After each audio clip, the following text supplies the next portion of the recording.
Correct. Okay. It's done. Okay. All right, Art, you are co-host, so you should have Okay. access to your screen. Very good. Okay, I'm Okay. gonna mute. Okay, we were all muted. You see this? Yeah, and O'Connor. Yep. Paul Yes, Cezanne. see it. Everybody sees it. Very good. We see it. Yes. Okay, so my presentation today is Paul Cezanne, the father of modern art. Now, I made this presentation maybe 6 or 7 years ago, but my own appreciation of Cezanne has increased a lot since then. And I've also inserted quite a number of other artists in here from various periods, particularly around his time. And since my understanding has changed quite a bit of Cezanne, I hope to change your understanding of his work as well. Now, in the world of art, there are a few people who you could say are true revolutionaries. There are great, great artists who just are so outstanding, but almost all of them have built a lot on what others have done before them. There are some who have attempted to change the way art is done and have failed. And I'll give you an example of that right away. Georges Seurat. This is the famous painting, A Sunday Afternoon on the Island of La Grande Jatte, 1884-86.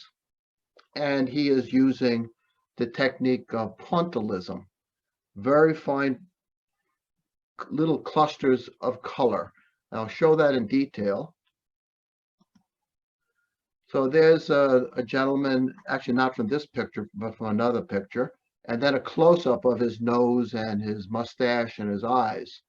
So you see what Seurat was trying to do. He was using a very technical form of chromatic science, really, where he could use varying colors of perhaps yellow and blue next to each other to make a look of green.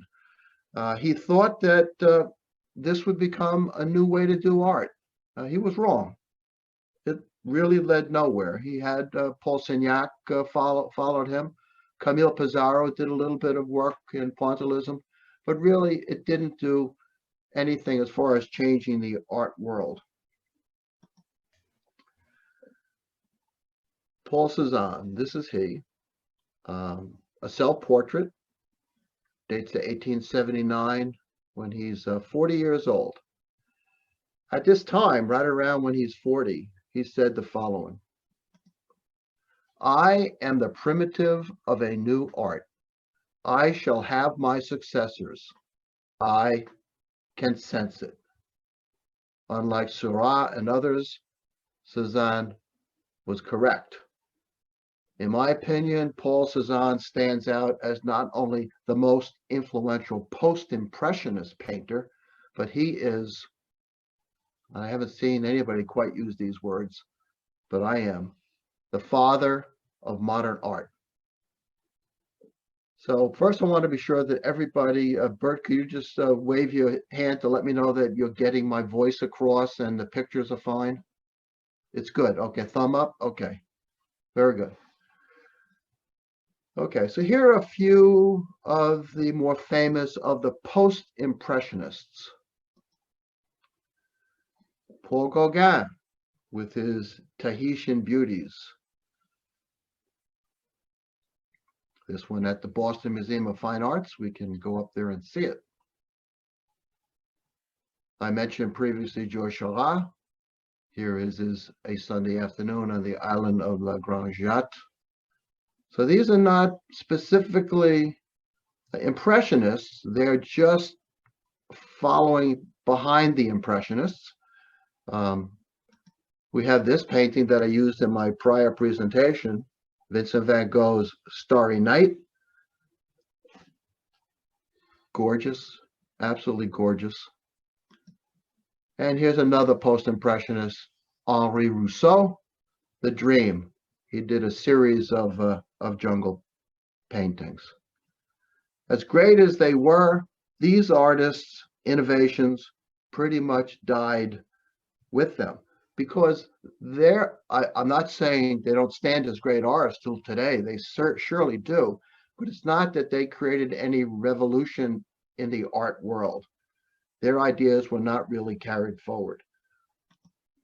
Here are the four that I just mentioned, and there were no real future developments stemming from the minute painted dots of pointillism and Seurat, or those dreamlike swirls that you see from Van Gogh, or the tropical paradises of Rousseau, or I should say of Gauguin, or the jungle paintings, kind of dream paintings of Rousseau. Cezanne, on the other hand, his works, his ideas, as I hope to show you today, did not die. His influence extended far into the future. Indeed, Cezanne established the very basis for the art of the 20th century and to today. Let me begin by placing Cezanne in the context of French art. This painting is Peace Bringing Back Abundance, an unknown 18th century French academician. When I say academician, I mean he was accepted by the Academy, the French Academy in Paris, displayed at their salon. This is before the Impressionists and before Cezanne came along. Now, the Academy, the French Academy of the mid-1800s, loved scenes from mythology, florid, voluptuous, like this. They also enjoyed paintings, in fact, adored them, historical, inspirational themes like this. Sebastopol Siege, Imperial Guard Infantrymen at the Mammalian Vert Trench by Alphonse de Neuville, 1861. And then in the midst of this, suddenly this appeared. The Déjeuner sur l'herbe, which is Lunch on the Grass by Edouard Manet. He introduced a new approach to painting, Impressionism. And it was he who defied the French Académie des Beaux-Arts in Paris. He was a refusé, meaning he was refused to be shown in the Academy. So he and his followers hung their own works at their own exhibition space called the Salon des Refusés, which is the exhibition of the refused artists. As you can see here, he's emphasizing unconventional subjects. My God, can you get more unconventional than that in the day? We see two dressed men casually picnicking with a naked woman. Mon Dieu, c'est incroyable. They were shocked. Also, he painted outdoors, which was never done. Everyone before this painted in the studios. Bright colors also. Other Impressionists came forward with their own fresh ideas, following Manet, and they would use such things as what is referred to as dissolved forms of color and light. And I have a perfect example of that. Impression Sunrise, 1874 by Claude Monet. This painting is the one that gives the word Impressionist its name, this very painting, by the name that Monet gave it. I want to present a few fabulous Impressionist paintings done by artists at the time of Cezanne, when he's a young painter, but which he is not technically part of their field of Impressionism. This is a very early painting of Manet, a harbor scene. Gorgeous. And now by Pissarro, Camille Pissarro. This is a scene of the Boulevard Montmartre in in Paris on a winter day.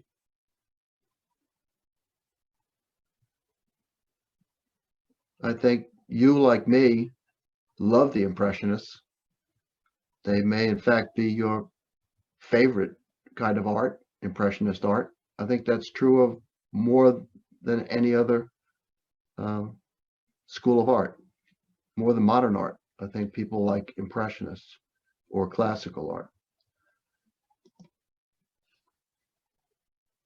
Here we have a Monet called Lilies. Another, this is a Renoir, luncheon at the boating, I can't remember, boating party, I think, yes.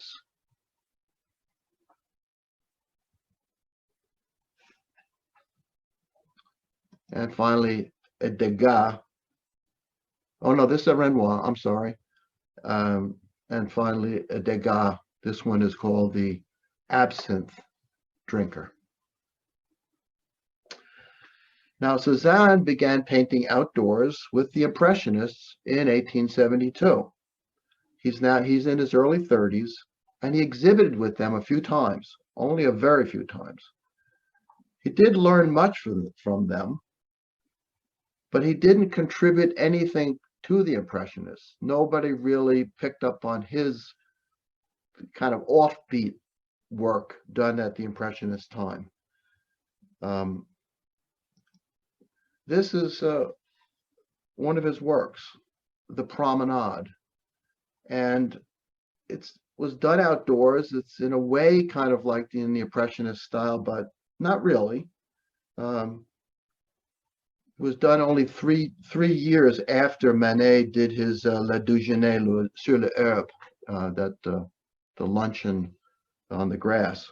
And it is in their style, but it rebels against the Impressionist style. For example, most of the painting is done not with the Impressionist fine brushwork, but it's layered on with a palette knife, thick, heavy paint on it in certain spots.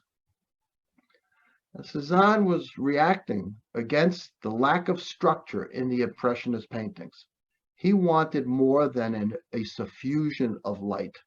As he put it, and I have his text here, I want to create something solid, durable, like the art of the museums. So, in 1887, at age 48, he broke completely with the Impressionists. And in the process, Cezanne initiated modern art. What he did was shift the artist's emphasis to forms that were constructed not by nature, but by the artist. The path took him from realism to abstraction, and that's the key. It led him to paintings like this. Still life with basket of apples. I'll be returning later to this painting later in my program. Here's another. Mont Saint-Victoire. It's in the Hermitage in St. Petersburg. And this one. Large bathers at the Philadelphia Museum of Art.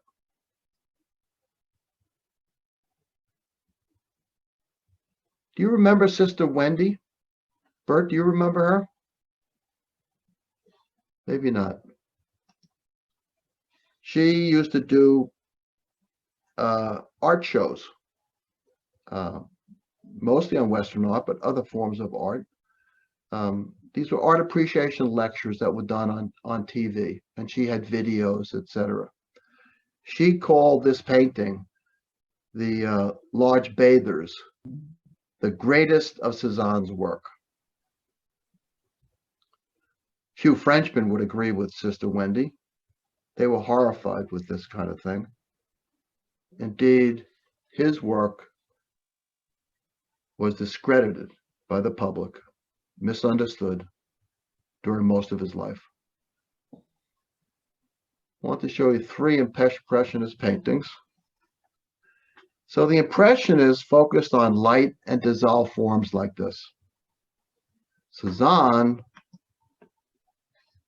focused on arrangements that he constructed. He believed there was hidden order in nature. So he abandoned the traditional distinctions of foreground and background and paid very little attention to perspective. Some of you may not be familiar with the term vanishing point perspective. So here is an illustration. All lines lead to one point. That's back here, the vanishing point. So if you think about it, the vanishing point perspective is totally artificial. It's not really what nature gives us. The room you see here does not squeeze in at the back. The picture on the wall over on the right is not this unusual shape. It's actually a square, not a trapezoid. In my latest chronicle, I showed a picture. I see Dave Sepler happens to be attending today, and he provided this picture for me. Abandoned rail siding at Pilgrim Hospital State Hospital. Photo by Dave. And I love it because it truly shows a vanishing point. Does anybody think these railroad tracks actually converge together at the end in the back of the woods? No, of course not. So vanishing point is, in some real sense, artificial. So Paul challenged the concept of perspective and many other conventional values of painting of the 19th century and prior, values both of the Academy and of the Impressionists. In this still life, some items, such as the bottle, tilt crazily. If this scene was realistic, the wine bottle would probably tip over to the left, and the fruit will be rolling towards you onto the floor. Moreover, the rear edge of the table is broken. I want to show you this. You may not have noticed it right away. Here it is here. You'd expect it to come across over here, but no, oh, it's up here. Same thing happens down here with this edge of the table. It jumps up to here.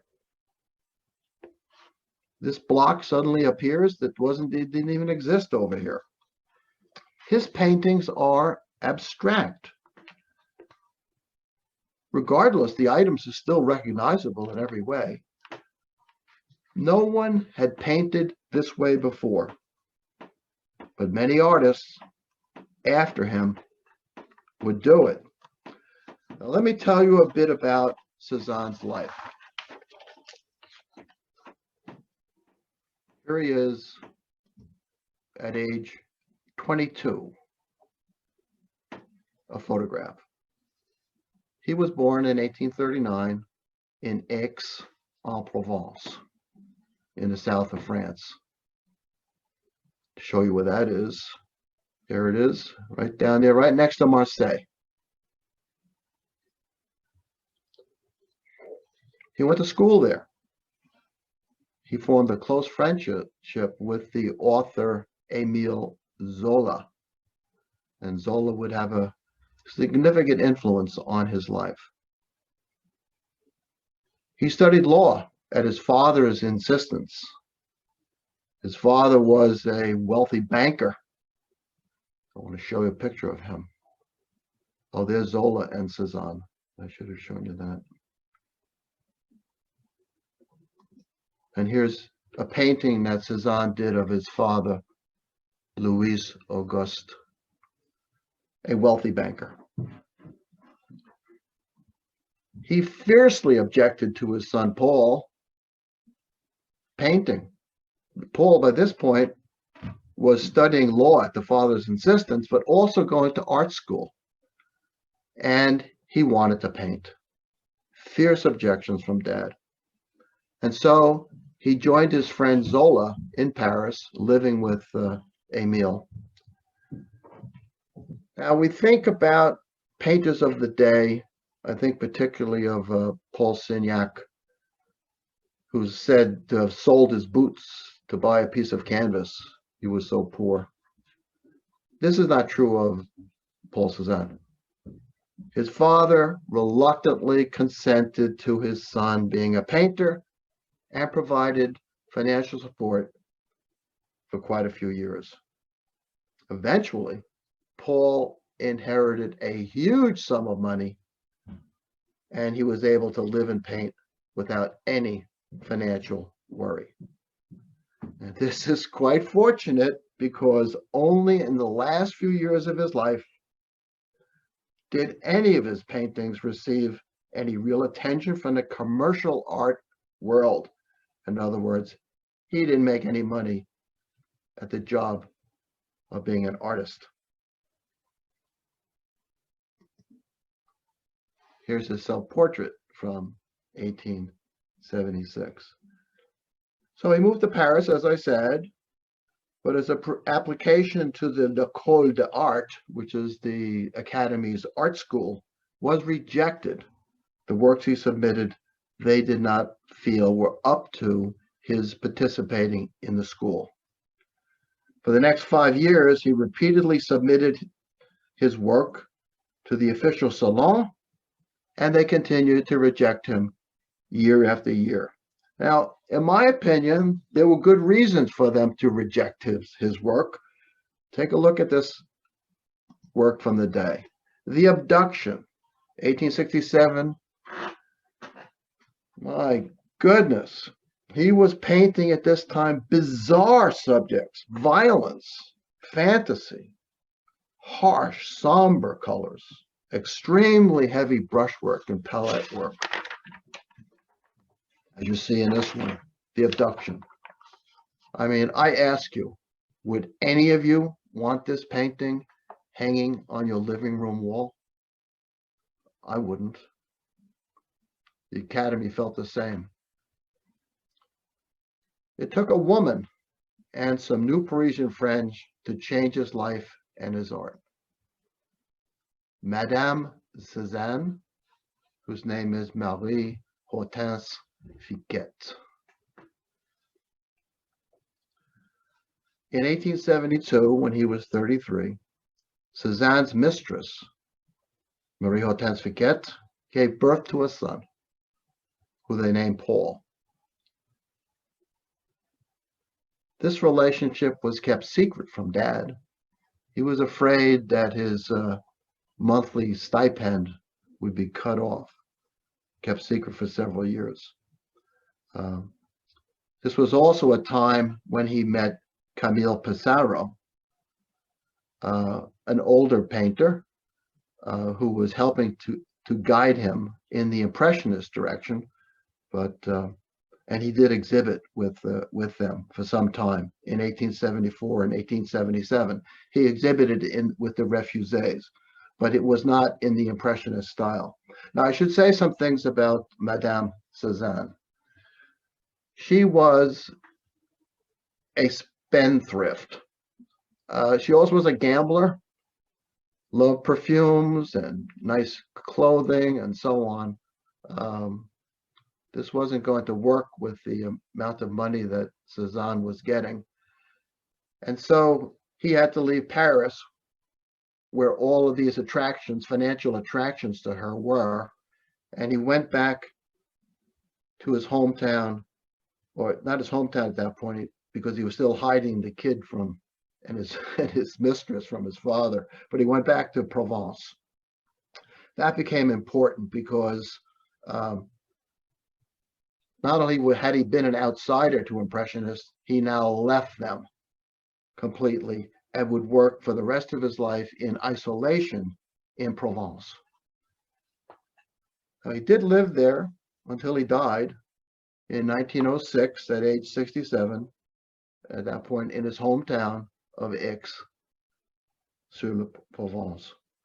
And in these last 3 decades of his life, working primarily by himself in Provence, he created unique paintings that established the very underpinnings of 20th century art, modern art. He moved there a bit slowly. This is the House of the Hanged Man, done just before he moved to Provence.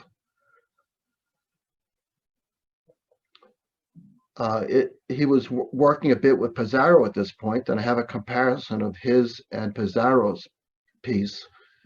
So you can see the similarity. These were done just a year apart, these two paintings. But just to go back to Cezanne's painting, there's no real perspective point here, because typically you would see this path would be very welcoming.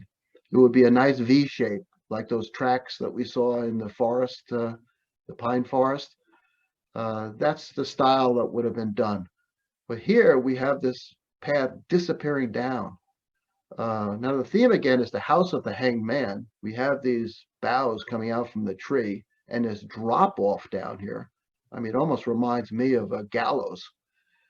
But the houses are at a tilt. No real clear vanishing point here.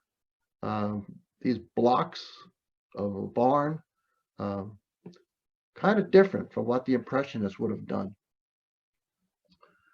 This became a new fascination. This was the budding of it, of a fascination for geometry. And we do see mostly triangles and odd kind of rectangles here. Cezanne took his first steps here to totally changing art, as I said. And this is another step in that direction, a fascination with geometry. It's called Le Jeu de Cartes, or the card players. Let's see how Cezanne constructed this painting.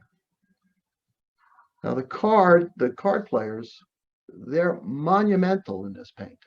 They almost fill the entire painting and almost look like stone. We almost can see like lichen is growing on the coats. The two figures seem balanced, one on each side, with a table. It has a wine bottle in between, but they are not balanced at all when you get to really look at it closely. The man at the left, the one with the pipe, he appears to be relaxed and cool. He's got a long columnar form and that perfectly poised hat. The second man on the right, he has a turned up battered hat. He's leaning forward anxiously. His cards are held more than halfway across the table. The pipe smoker, on the other hand, he's leaning comfortably back against the backward sloping chair, while the second player emerges out of the edge of the canvas on the right. A much more active body for him, a thinker, perhaps over on the other side with the pipe. There is a roughly horizontal line that runs across, all the way across, in fact, even extends over to here, behind the pipe smoker and over to the man with the rumpled hat. But look at the table legs and the wine bottle and the black pole near the second man. They're not going straight up and down. This one is at an angle. The bottle is tilting.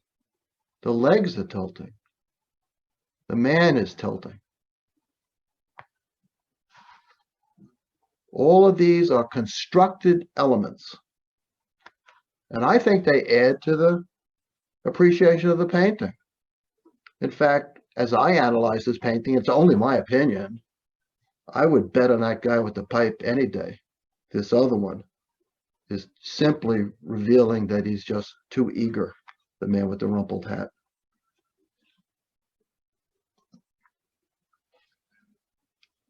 So Cezanne moves into his late phase,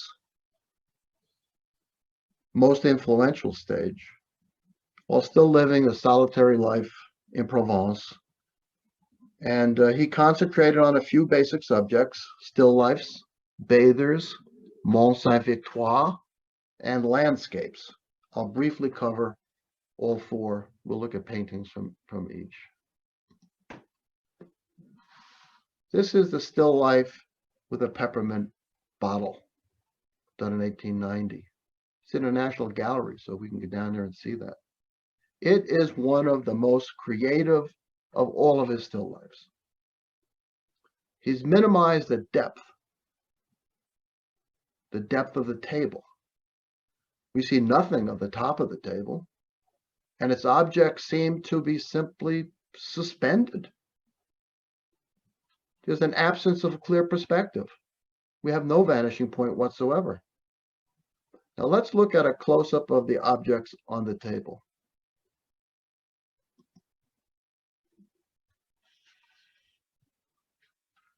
In this contracted space, Cezanne has painted what I would call a miniature world within a world, in glass, through which we see many different objects in that beaker.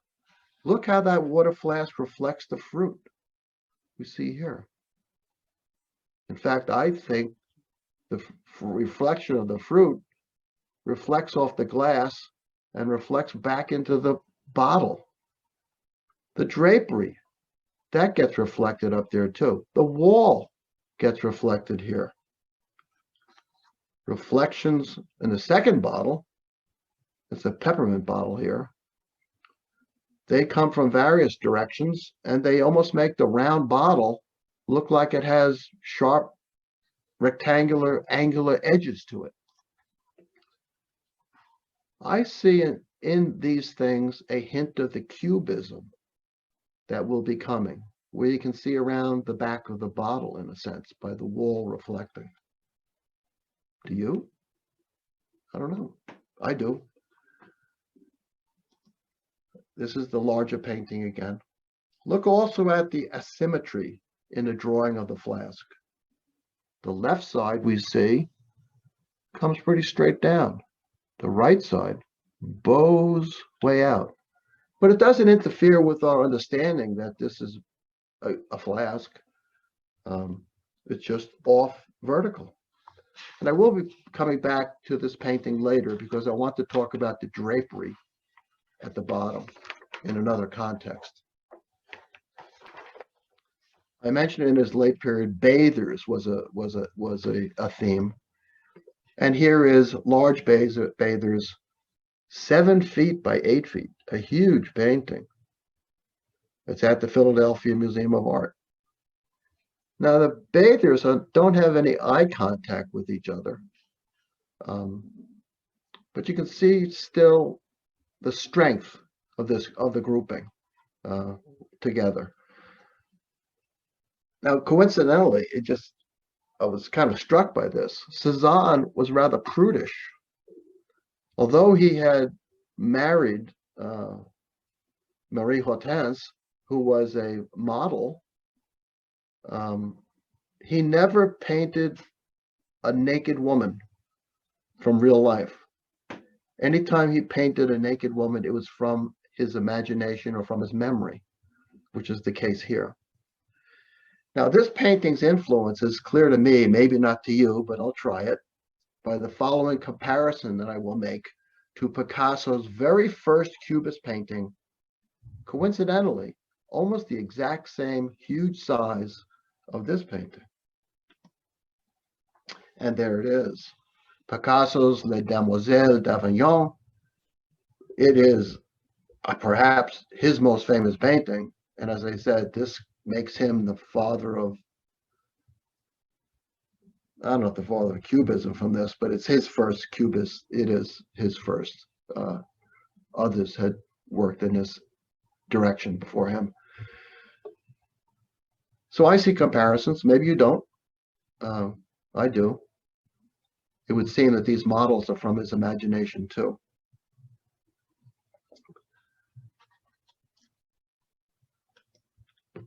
Mount Saint-Victoire, another theme, may have been his favorite subject because he painted 60 different scenes, 60. He was fascinated by the rugged architectural forms, bold blocks of color to achieve a new spatial effect that he called flat depth. It's a view from a distance.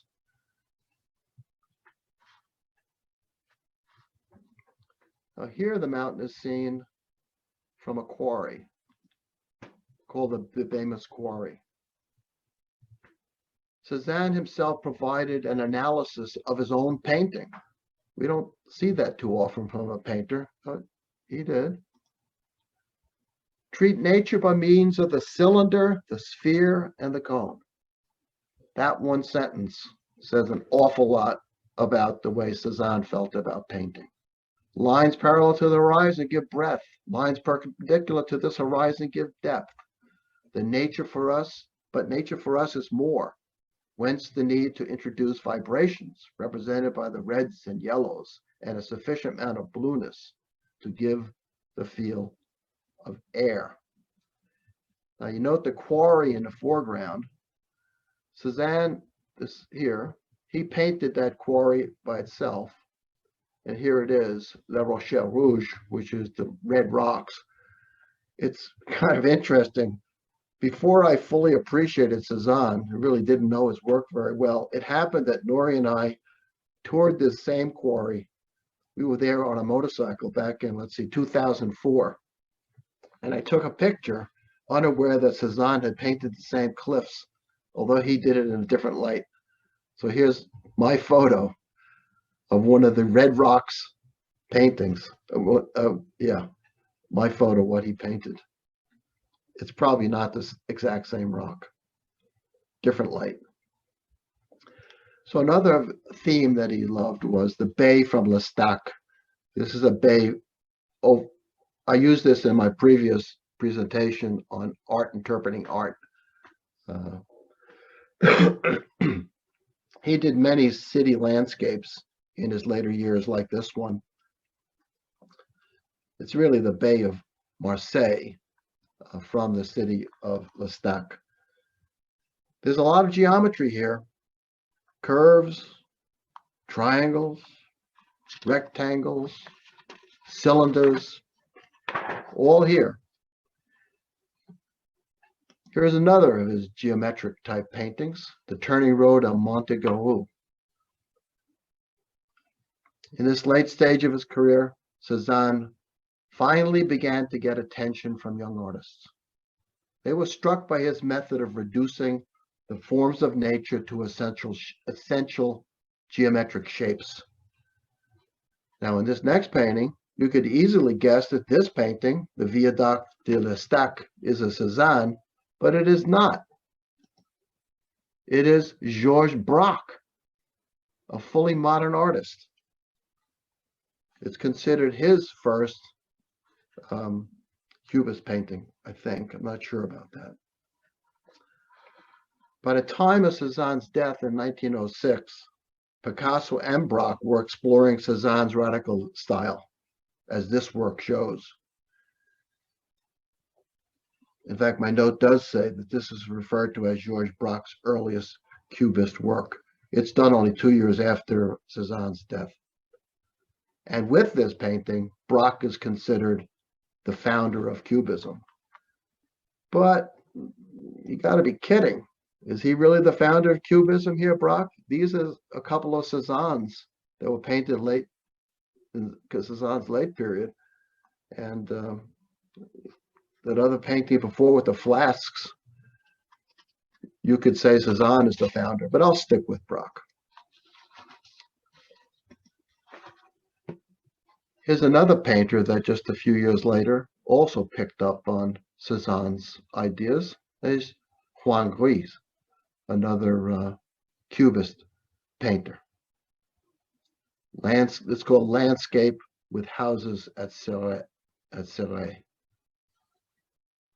Now, while we're at comparisons,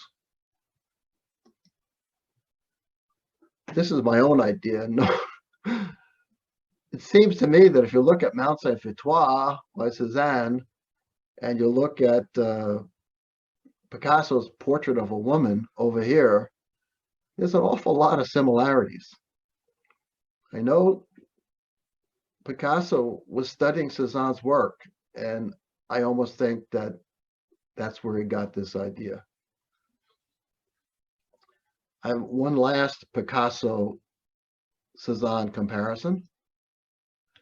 Okay, you tell me which one is Picasso and which one is Cezanne. Even the dates help. 1888 to 90, Picasso would have been quite young. So it's the one on the right. I think I may have, oh, I have to go back. The one on the right is Cezanne. The one on the left is Picasso in his early Rose period.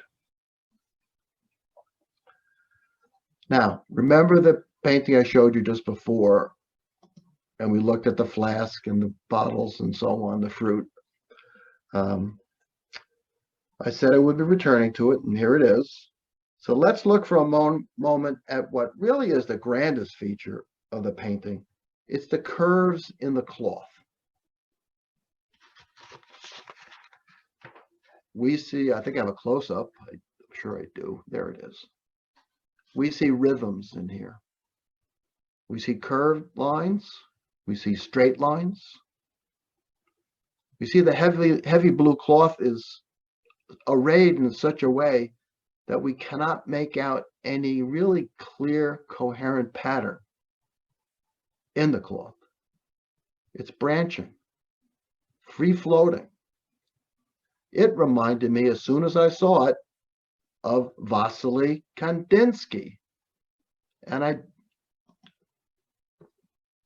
here is his painting. Okay, you say, I'm kind of stretching things by claiming that these two are that similar, and maybe I see even a face in the audience by Mike. Okay, I'm going to put the two together side by side. I positioned these two just so. I'd like you to look right here. Do you see how it almost flows right in? As if it's an extension, the Kandinski, an extension of Cezanne's cloth. They seem to merge, one into the other. Now, it is fascinating that while most of us still adore the wonderful artistic novelty of the Impressionists, and I do, I'm sure you do, that movement flourished and simply stopped. But the man who escaped the clutches of Impressionism and fled to Provence, Cezanne, he produced works that influenced generations of modern artists. And that influence went on even further. I show here Jackson Pollack with his drip paintings. I think they came from Kandinski, and Kandinski came from Cezanne, and all of them are in a flow, one to the other. Maybe you'll agree, maybe not. I'm sticking with it. Here's a self-portrait, 1895. He's 56 years old. He looks a lot older, to my mind. Maybe he's exhausted by his incredibly imaginative work, kind of work that nobody else was doing, just he. His final landscapes become quite different, not as imaginative. I'd say mellow by comparison, but they are wonderful examples of the use of what he called the flat planes of color, and they're simply beautiful. So here's riverbanks. Just take time to look at this gorgeous painting.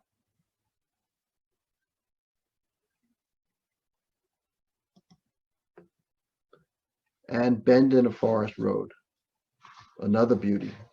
This one was finished in the final year of his life in 1906. Now today, Cezanne is recognized as a fundamental influence on the Cubists, on the Fauves, and on virtually all advanced art of the 20th century. It took a long time, though, for art critics to really see the connection. And it took me a long time, too. I thank you for attention, and I hope maybe I've convinced some of you